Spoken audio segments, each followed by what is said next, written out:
My brother Owen was handed our parents' $800,000 home in Dallas, keys and all, while I was told my inheritance was Grandpa Earl's 35-acre ranch in rural East Texas. That ranch hadn't seen a single head of cattle in 20 years.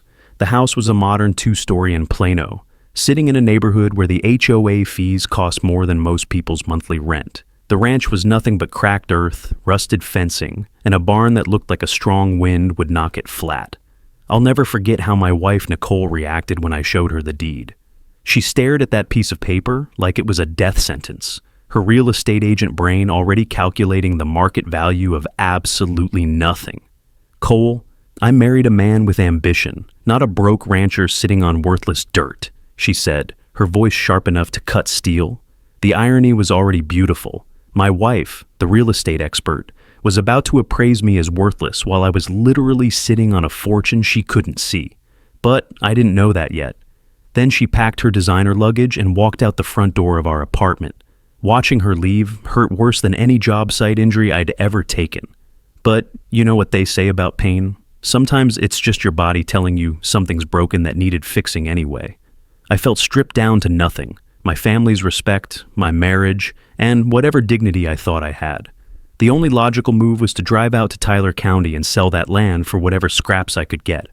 I wanted to wash my hands of the whole mess and never think about East Texas again.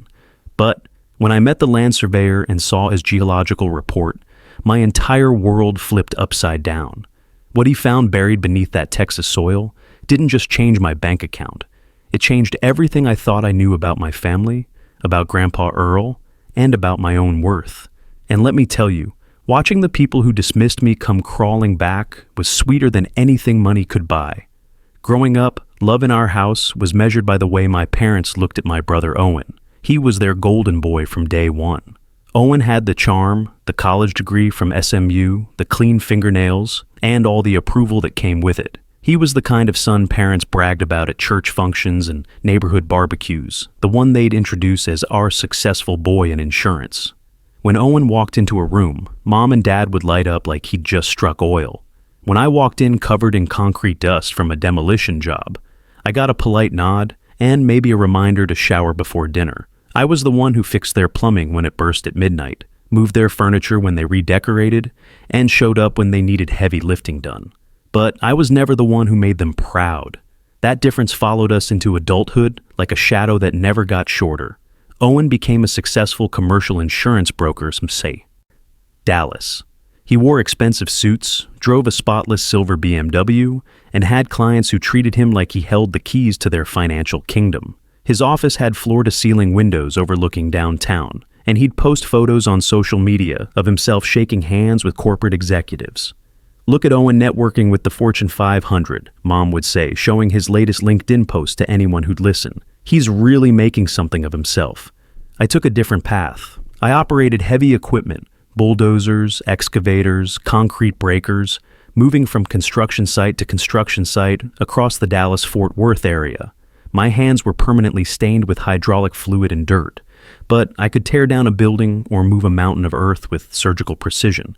It wasn't glamorous work, but it was honest, and it paid the bills. "Cole's still doing that construction thing," Dad would explain to relatives, like my career was a phase I'd eventually outgrow. Never mind that my construction thing had built half the shopping centers they frequented. I thought honest work was enough until the day our parents announced their inheritance decision. That's when the truth of their favoritism hit me harder than a wrecking ball to the chest. We were all sitting in their Plano living room, the afternoon sun streaming through windows that Nicole had probably appraised at some point during her real estate career. Owen sat forward in his chair with that confident smile he always wore when he expected good news. I leaned back on the couch, trying to steel myself for whatever was coming. Dad cleared his throat like he was about to deliver a corporate presentation. "We've made our decision about the estate. Owen, this house will be yours. We want you to continue the family legacy here. Keep building on what we've started." He handed Owen a leather folder containing the deed, and my brother's face lit up like Christmas morning.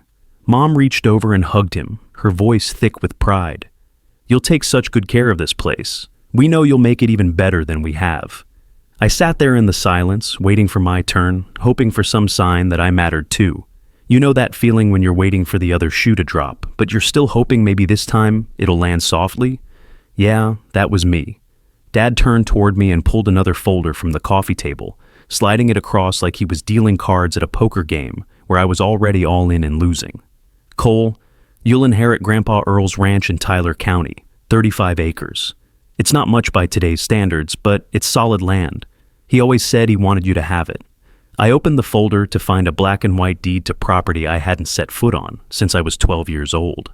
That ranch had been abandoned for decades. No cattle, no crops, just dust and memories of a stubborn old man who refused to give up on dirt that wouldn't produce.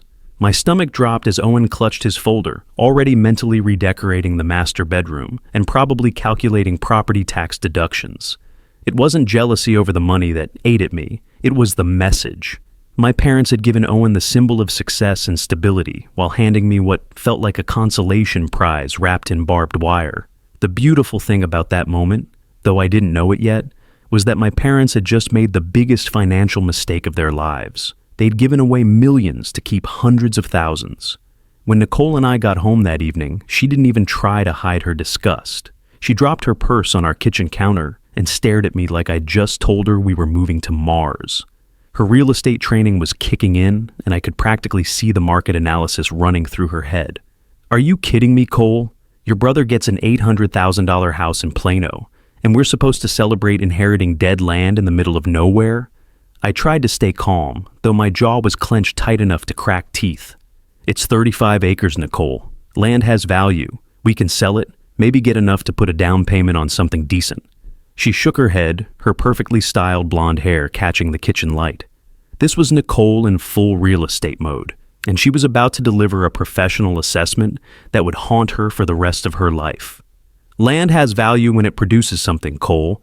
This hasn't produced anything in 20 years. The soil's dead. There's no infrastructure, no development potential.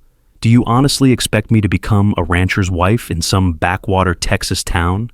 This isn't what I signed up for when I married you. Her voice cracked with frustration, and for the first time in our marriage, I saw something in her eyes that wasn't love. It was contempt. Professional, calculated contempt from a woman who sold properties for a living and had just declared mine worthless. If she'd known what that assessment would cost her, she might have chosen her words more carefully. But that's the thing about experts. Sometimes they're so busy looking at the surface, they miss what's buried underneath. I stood there holding that folder, wishing I had a better answer, wishing I could promise her the life Owen's wife was about to inherit. But deep down, something was stirring. A memory of Grandpa Earl's rough hands and his stubborn insistence that this land meant something. The days that followed felt like walking through quicksand. Nicole grew colder by the hour, her real estate agent smile replaced by the kind of professional distance she usually reserved for clients who couldn't qualify for financing. She'd look at me across the breakfast table like I was a listing that wouldn't move. One morning, she made her announcement. She packed 2 suitcases with clinical efficiency, the same way she organized property showings. Everything in its place, nothing wasted, maximum impact. She looked me dead in the eye and delivered her final assessment. I can't spend my life tied to a man who has nothing to offer. You're a good man, Cole, but good doesn't pay for the life I want. I can't do this anymore. Then she walked out, leaving me sitting on our couch with the ranch deed spread across the coffee table. That piece of paper felt heavier than a concrete slab, carrying the weight of every failure, every disappointment, every time I'd come up short in someone else's estimation. But here's what Nicole didn't know as she drove away in her leased BMW. She'd just walked away from the biggest commission of her career, the kind of deal that real estate agents dream about, the one that sets them up for life. She was about to become the poster child for why you should never judge a property by its appearance. I couldn't sleep that night, so I drove my pickup through Dallas, the city lights blurring past like memories I wanted to forget. Every neighborhood reminded me of properties Nicole had shown clients, deals she'd closed, commissions she'd earned, selling houses worth a fraction of what I'd just inherited. The life Owen inherited was only 15 miles north in Plano, gleaming with opportunity, while my future lay 2 hours east in Tyler County, among the pine trees and forgotten dreams. But something was pulling me toward that land, something stronger than family disappointment or wife's professional judgment. I made a decision that night, that would change everything. I wasn't going to let this land defeat me. If it was truly worthless, I'd sell it and start over somewhere else. But if it had even a shred of value, I'd take whatever I could get and build something new. I refused to be chained to my parents' favoritism or my wife's market analysis. The next morning, I called a land agent I found online. His name was Drew Hayes, and he sounded like he'd been selling East Texas property since the oil boom days. When I described the ranch location, he was quiet for a long moment. The kind of silence that makes you wonder what they're not telling you. 35 acres in Tyler County, he finally said, his voice careful and measured. Son, if you're looking to unload it fast, you're not going to retire on what it brings. Maybe 15, 20,000 if somebody wants hunting land. The soil's been dead for decades. $20,000. Owen had inherited $800,000 while I was holding property worth less than a decent pickup truck. I gripped my phone so hard I thought it might crack, but something in Drew's voice made me think he wasn't telling me everything. But if you're serious about selling, Drew continued, and I caught a hesitation there, you'll need a proper survey first. I can connect you with Wade Murphy. He's the best land surveyor in East Texas. Won't cost much, and you'll need his report anyway. There was something in the way he said Wade's name, like he was passing me to someone who might have different news. Looking back, I think Drew knew more than he was letting on. Small towns have long memories, and East Texas has a lot of secrets buried under all that pine and hardpan clay. That afternoon, I threw a duffel bag in my truck and headed east on Highway 20. I couldn't stand another day in Dallas, surrounded by reminders of everything I'd lost. Every mile that passed felt like distance between me and my failures, but also like movement towards something I couldn't name yet. Something that would make Nicole's professional assessment look like the biggest mistake of her career. The drive gave me too much time to think about Grandpa Earl. He'd been a roughneck in his younger days, working oil rigs across Texas before buying that ranch with money earned from back-breaking labor in 100-degree heat. He was tough as leather and twice as stubborn, but he'd loved that land more than anything, including the opinions of people who thought he was crazy for holding on to it. I remembered summers spent on the ranch, sweating under the Texas sun while he barked orders about fence repairs and water tank maintenance. "This soil has history, boy," he used to say, wiping sweat from his weathered face with a bandana that had seen better decades. "You just got to know how to listen to it." As a kid, I thought he was talking nonsense. All I heard was the buzz of cicadas and my own complaints about the heat. When I turned 18, I left for the city and never looked back, convinced I was escaping a life of rural poverty. I thought Grandpa Earl was just another stubborn old man who couldn't accept that his dreams had died with the last cattle sale. Now, driving through the piney woods of East Texas, I wondered if this inheritance was his final lesson. He'd chosen me over Owen, the city boy who'd never spent a day working with his hands, never felt the satisfaction of moving earth or building something that would last. But it didn't feel like a gift. It felt like a burden he'd strapped to my shoulders from beyond the grave. I stopped at a roadside diner in Tyler, picking at chicken fried steak while locals in work boots and baseball caps talked about cattle prices and weather patterns. Their conversations reminded me why I'd left. This slow, rural life where everyone knew everyone's business and nothing ever seemed to change. But sitting there, watching Nicole's words replay in my mind like a broken record, I realized city life hadn't exactly worked out either. At least these people understood the value of honest work. They didn't judge a man by his college degree or the cleanliness of his fingernails. An old-timer at the counter noticed my Dallas Cowboys cap and struck up a conversation. "You ain't from around here, are you, son?" "My grandfather owned some land out east of town," I said. "Earl Brennan's place." The man's weathered face lit up with recognition. Earl Brennan. Now there was a man who knew the value of things. Stubborn as a mule, but he had reasons for everything he did. Turned down more offers for that land than you could count. Offers? My fork stopped halfway to my mouth. "Oh yes," the old man nodded, settling into what was clearly a favorite story. Companies came from Houston, Dallas, even some foreign outfit, all wanting to buy Earl's spread. He'd listen polite-like, then tell them the land wasn't for sale at any price. The waitress refilled my coffee and chimed in. My daddy used to say Earl knew something the rest of us didn't. Of course, we all figured he was just too proud to admit the place was played out. I finished my meal in thoughtful silence, those words echoing in my head. Earl knew something the rest of us didn't. What if Grandpa hadn't been stubborn? What if he'd been smart? When I finally reached the ranch, my heart sank to my boots. The place looked worse than I remembered, worse than the pictures in my memory. The farmhouse sagged on its foundation like an old man's shoulders. Windows broken, paint stripped away by 20 years of Texas weather. The barn's tin roof had more holes than solid metal, and the cattle pens were buried under Johnson grass and mesquite saplings. I stepped out of my truck and stood in absolute silence. No neighbors in sight, no sounds of machinery or livestock, just the whisper of wind through empty fields where cattle once grazed. The late afternoon sun painted everything in shades of gold and amber, and for a moment, I could almost see what this place used to be. But mostly, I wanted to scream at the sky, to demand answers about why this was my inheritance. Instead, I lit a cigarette, the first one I'd smoked since high school, and stared at the land that was supposed to be my future. That night, I made a bed in the back of my pickup and lay there looking at stars you can't see in Dallas. The silence was so complete, it felt like pressure against my eardrums. City noise had become white noise to me, but this rural quiet was different. It made you think, made you listen to your own thoughts, whether you wanted to or not.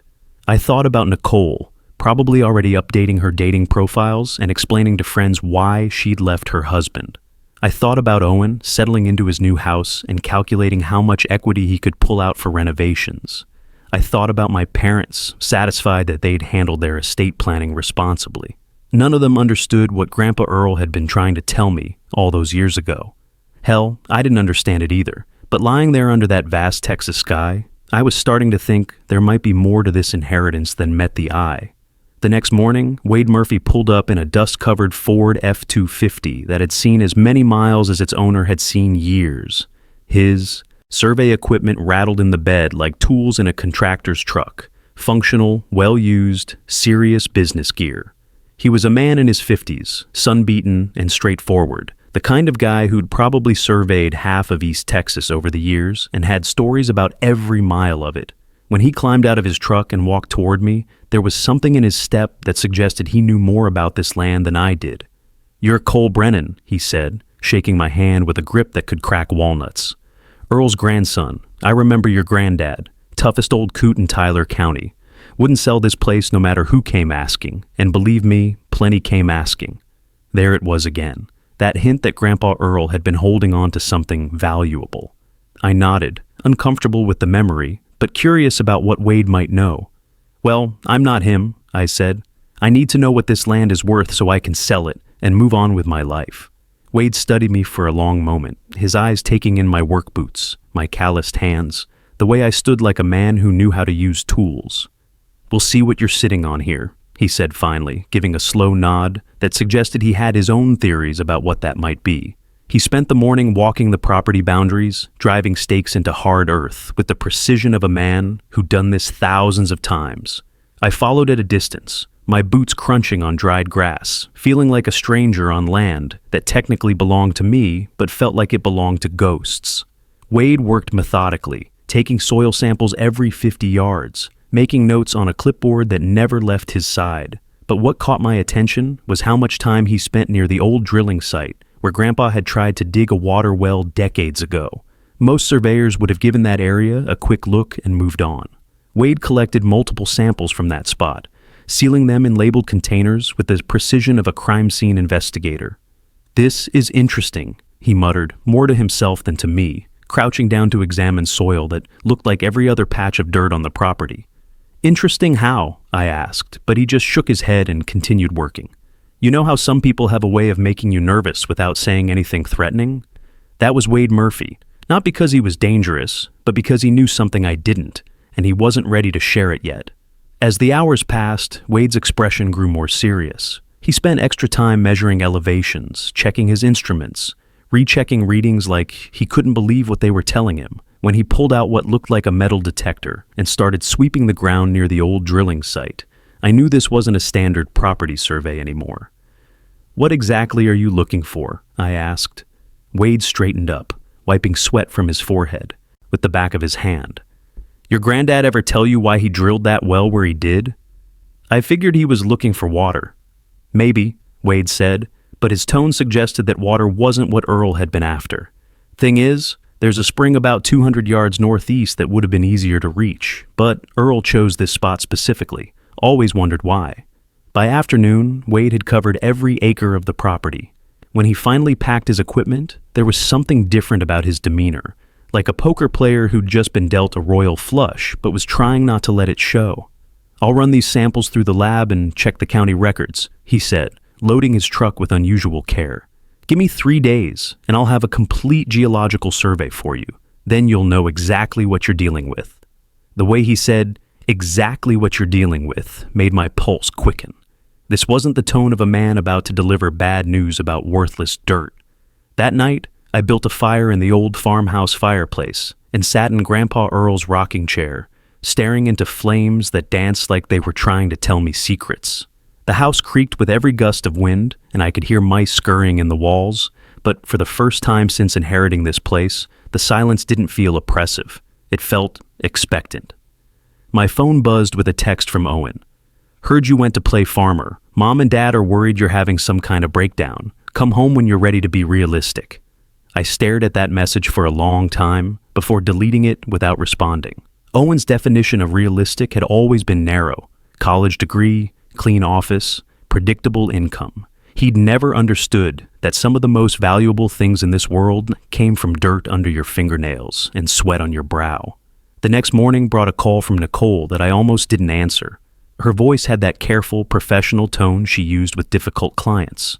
"Cole, I've been thinking about us. Maybe I was too hasty. We could work something out with the land, find a way to make it profitable." The irony was rich enough to choke on. Nicole, the real estate expert, calling to work something out with land she'd declared worthless less than a week ago. I wondered what had changed her mind. Maybe she'd done some research. Maybe she'd heard rumors. Or maybe she was just having second thoughts about walking away from a marriage over 35 acres of East Texas dirt. "What kind of arrangement did you have in mind?" I asked, curious to hear her backtrack. "Well, we could subdivide it, maybe market it as recreational property, hunter's retreat, fishing camp, that sort of thing. I have contacts who specialize in rural listings." Rural listings. She was already calculating her commission on properties she'd walked away from. The woman who'd called me a broke farmer was now ready to be my business partner, as long as there was money involved. "I'll think about it," I told her, which was a lie. I'd already thought about it, and the answer was going to be no. But I wanted to see how desperate she'd get before Wade delivered his report. 2 days later, my phone started ringing more frequently. First my mother, asking how I was adjusting to country life. Then my father, wondering if I needed any help making decisions about the property. Even Owen called, suddenly interested in taking a weekend trip to see the old family land. They could all sense something was happening, the way vultures sense dying animals from miles away. None of them had visited when I inherited what they thought was worthless dirt. But now that word was getting around about geological surveys and lab tests, suddenly everyone was concerned about my well-being. Small towns have their own communication network, faster than the internet, and twice as efficient at spreading news. By the third day, half of Tyler County probably knew that Earl Brennan's grandson had brought in a surveyor, and the other half was speculating about what Wade Murphy might have found. On the morning Wade was supposed to return with his report, I woke up with the kind of nervous energy I hadn't felt since my first day operating a 20-ton excavator. Something was about to change, and I could feel it in the air like electricity before a storm. Wade Murphy returned exactly when he said he would, driving up that gravel road with a thick folder in his hands and an expression that made my heart pound like a jackhammer. We sat on the farmhouse porch, the morning sun casting long shadows across fields that were about to become something entirely different than what anyone expected. "Cole," he said quietly, setting the folder on the weathered porch table, "what I'm about to tell you is going to change everything you thought you knew about this land." He opened the folder and spread geological maps across the table, pointing to colored areas and technical drawings that might as well have been written in ancient Greek. But when he started explaining what those colors meant, every word hit me like a revelation. "What you've got under this ranch isn't worthless soil," Wade said, his weathered finger tracing lines on the survey maps. "You're sitting on top of one of the richest natural gas shale deposits in East Texas, the kind of formation that energy companies would kill for, the kind that makes millionaires out of farmers." The words hit me like a sledgehammer to the chest, but in the best possible way. You're telling me this land, the one everyone said was worthless, is actually valuable? Wade nodded, his face serious as a heart attack. Not just valuable, Cole. We're talking about millions in mineral rights. I had to triple-check the lab results because I couldn't believe it myself. The gas deposits run deep, they're high quality, and they're extensive. Your grandfather was sitting on a fortune. I leaned back in that rocking chair, my head spinning like I'd been hit with a 2x4. Every insult, every dismissal, every moment I'd felt like the family failure came rushing back in vivid detail. Nicole's professional assessment, my parents' quiet disappointment, Owen's condescending texts, they all echoed in my mind as the truth sank in. Grandpa knew, I said, the words coming out barely above a whisper. What's that? Wade asked. My grandfather, I said louder, my voice steady now for the first time in weeks. He must have known about the gas deposits. That's why he never sold. That's why he turned down all those offers. He wasn't being stubborn. He was protecting a fortune. Wade smiled, the first real smile I'd seen from him since we met. Earl was a roughneck for 30 years before he bought this land.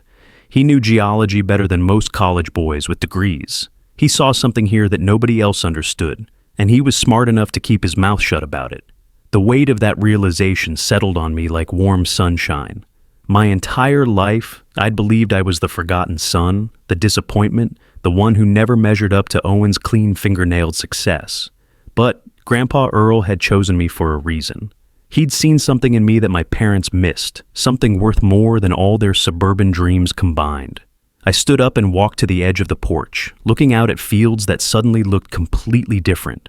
The Johnson grass and mesquite weren't signs of failure anymore. They were camouflage, hiding treasure that would make Owen's inheritance look like pocket change. My phone started ringing before Wade had even finished packing up his survey equipment. It was my mother, her voice breathless with the kind of excitement she usually reserved for Owen's achievements. Cole, we just heard from someone in town that you had the ranch surveyed. What did they find? Owen is driving out there right now to talk to you. I looked at Wade, who gave me an encouraging nod. This was my moment, the one I'd been waiting for my entire adult life without even knowing it. They found out that Grandpa Earl left me something worth more than you could ever imagine, I said, savoring every word. More than your house in Plano, more than Owen's insurance career, more than everything you thought mattered. He left me a future you all declared impossible. There was silence on the line, then my father's voice cut in, sharp and disbelieving. Are you saying that worthless land actually has value? I'm saying it's worth more than everything you gave Owen combined, I replied, my voice calm as still water. Grandpa saw something in me that you never did. Turns out he was right about both of us. I ended the call and turned off my phone, but not before I saw 17 missed calls from Nicole. My hands were steady now, my mind crystal clear. For the first time in my life, I felt the kind of power that comes from knowing your own worth, and knowing that everyone who dismissed you was dead wrong. Within an hour, Owen came screeching up the gravel drive in his BMW, the pristine silver paint job, already showing dust from East Texas roads. He jumped out of the car like his pants were on fire, his usually perfect hair disheveled from the drive. "Cole!" he called out, jogging toward the porch with that fake smile he used on insurance clients. "Brother, I heard the most incredible news. This is fantastic. We need to talk about how to handle this opportunity together. Together." The same brother who'd been posting photos of his new house on social media was suddenly interested in family cooperation. "There's nothing to handle together, Owen," I said from the rocking chair. "This is mine. Grandpa left it to me, not you, and now I understand why." His expression shifted from fake enthusiasm to something closer to panic. "But Cole, you'll need help managing something this big. I know people. I have connections in the corporate world. We could set up a partnership, maximize the profits. The way you maximize Dad's respect by taking the house he handed you?" I asked. "No thanks. I think I'll handle this the way Grandpa Earl would have, on my own terms." That night, as the sun set over East Texas and painted the sky in shades of gold and crimson, I sat in Grandpa Earl's chair and finally understood what he'd been trying to teach me all those years ago. Sometimes the greatest gifts look like burdens until you're strong enough to see the truth. The soil does have history. You just have to know how to listen to it. And for the first time in my life, I was finally listening.